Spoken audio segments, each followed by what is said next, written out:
Assalamualaikum warahmatullahi wabarakatuh.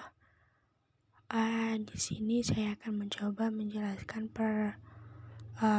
terkait dengan aplikasi analisis tugas perkembangan atau ATP. Nah, di sini saya pakai itu ATP SMA atau SLTA. Karena saya ambil contoh dari sekolah SMK.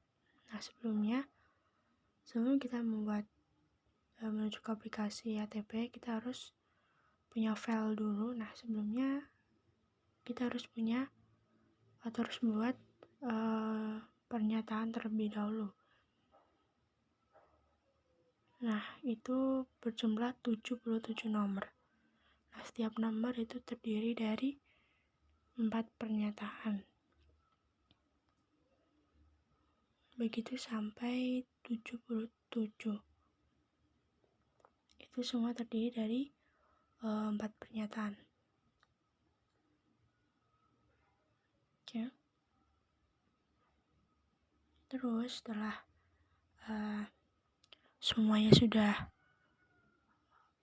disebar atau ini pernyataannya udah disebar angketnya, terus kita cek berapa responden yang sudah masuk, yang sudah mengisi.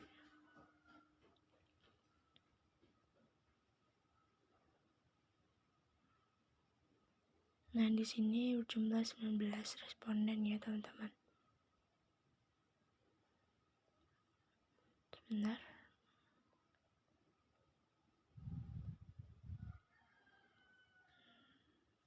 Nah, ini nama-namanya.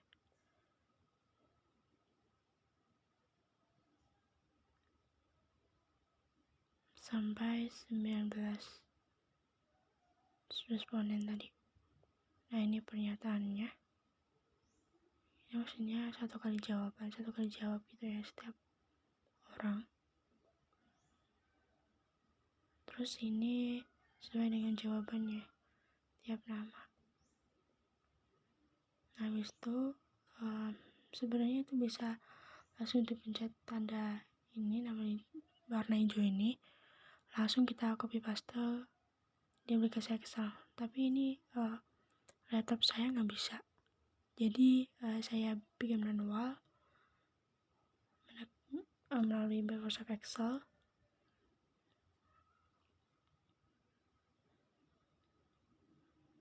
Sebentar.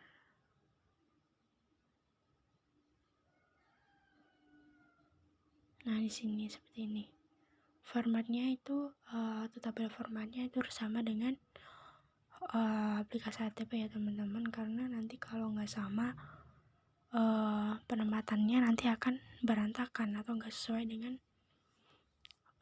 yang awal. Tadi udah ada kelas, NIS, nama, jenis kelamin, karakter 1, karakter 2. Nah, karakter 1 pokoknya yang karakter itu bebas diisi, boleh diisi atau enggak. Nah, terus bisa diisi dengan kayak agama, suku, ras, dan lain-lain gitu. Bebas, pokoknya boleh dikosongin juga. Terus kita lanjut ke aplikasi ATP-nya. Kita refresh dulu. Ini loading, bentar, maaf. Ini tampilan awalnya seperti ini ya, teman-teman. Oke. Setelah itu kita import file dari Microsoft Excel.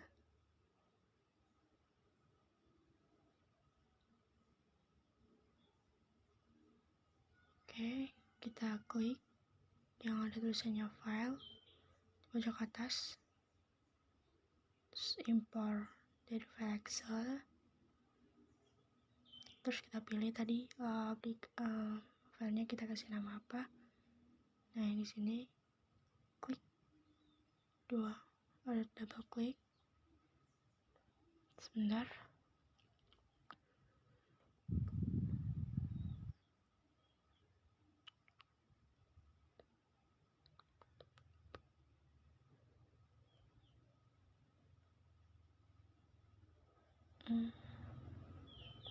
Nah, itu udah muncul.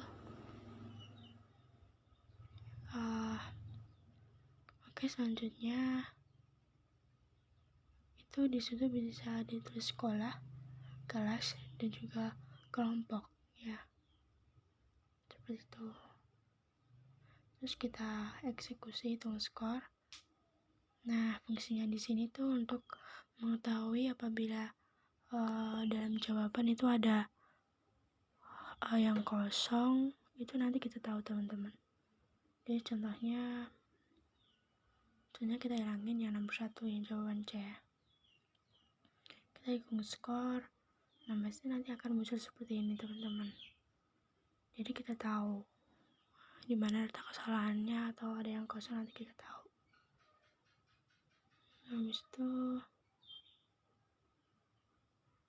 kita lihat analisis kelompoknya. Nah, di sini tuh yang nomor hijau itu adalah pencapaian aspek tingkat perkembangan yang sudah dicapai oleh kelompok. Nah, nomor 1 itu yang aspek religius, ya. Itu udah sampai 5, udah sampai tak sesama. Jadi udah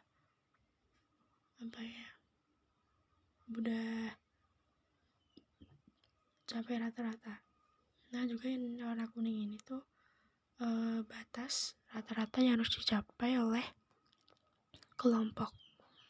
Jadi batasannya harus dicapai, tingkat perkembangannya itu sampai yang garis warna kuning itu.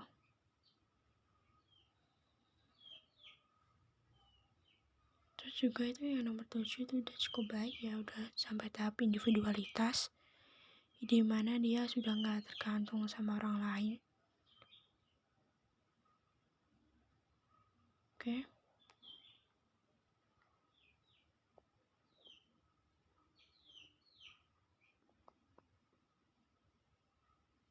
Terus juga kita juga bisa melihat analisis. Oke, di sini kita bisa lihat ranah soalnya. Nah, nanti akan muncul aspek-aspeknya juga. Terus ada konsistensi dan juga kuncinya juga.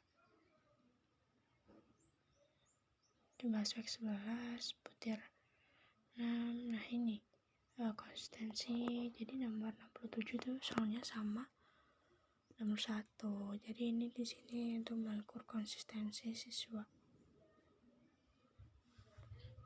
Dimana ketika soal yang pertama, soal nomor 67 sama nomor 1 itu nggak sama jawabannya, berarti bisa dinilai siswa tersebut tidak sungguh-sungguh dalam mengerjakan soal.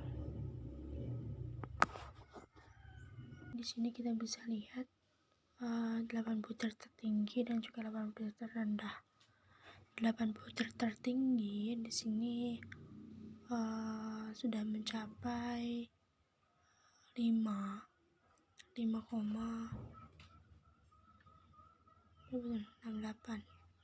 Cukup baik ya, teman-teman, udah membatasi dapat. Nah, di sini juga ada tingkat individu. Kita lihat contoh Adelia.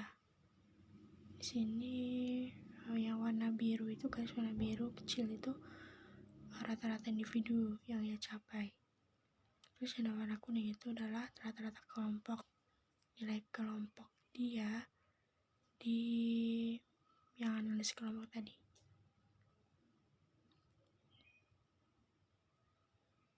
Ini cukup baik, ya, tapi juga masih banyak yang berada di bawah rata-rata. Kita bisa lihat detailnya di situ.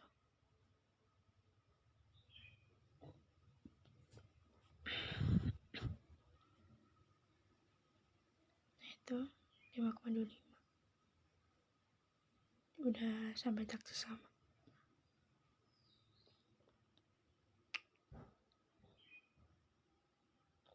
Indonesia juga ada tingkatannya.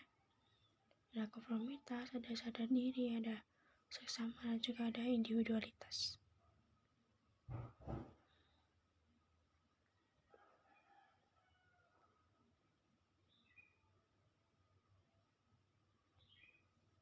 Nah, oke.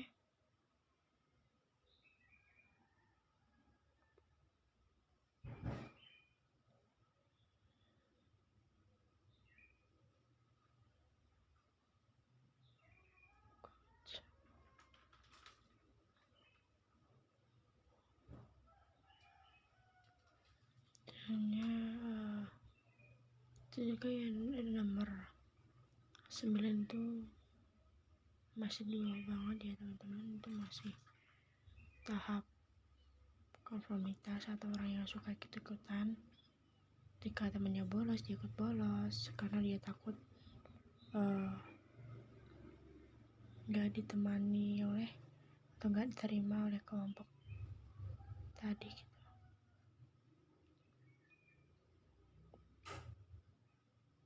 Itu juga ada nomor 3, aspek nomor 3, aspek nomor 4, dan juga aspek nomor 5 juga masih 2 rata-rata. Jadi bisa dibilang siswa ini membutuhkan bimbingan dari guru BK di sekolahnya guna untuk meningkatkan perkembangan siswa.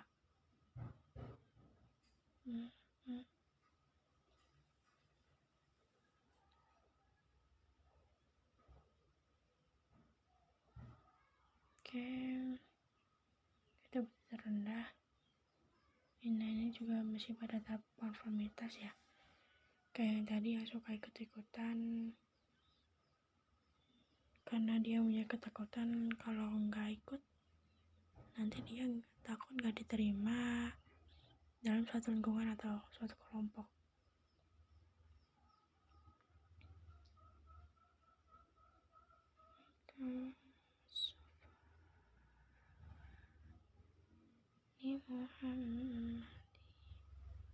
Oke, di situ ada aspek nomor 1, 2, 3, 4 sampai 8 ya. Teman-teman, sebelumnya file dalam ATP itu nggak bisa disimpan dengan bentuk Word, PDF atau apapun ya. Jadi bisa langsung di print. Jadi kita di sini bisa pilih opsi yang apa, yang profil kelompok. Nah seperti ini data peserta nih ya. Jadi nggak bisa kita simpan lewat Word, PDF dan juga lain-lain, itu nggak bisa. Bisa pun itu nanti nggak bisa dibuka kecuali menggunakan aplikasi ATP kayak gitu. Jadi kita harus langsung print. Jadi kita nggak bisa buat file kayak gitu. Baik, mungkin itu saja yang dapat saya jelaskan ya teman-teman. Mohon maaf apabila ada kekurangan. Dan ada juga tutorialnya di YouTube, itu lebih jelas. Dari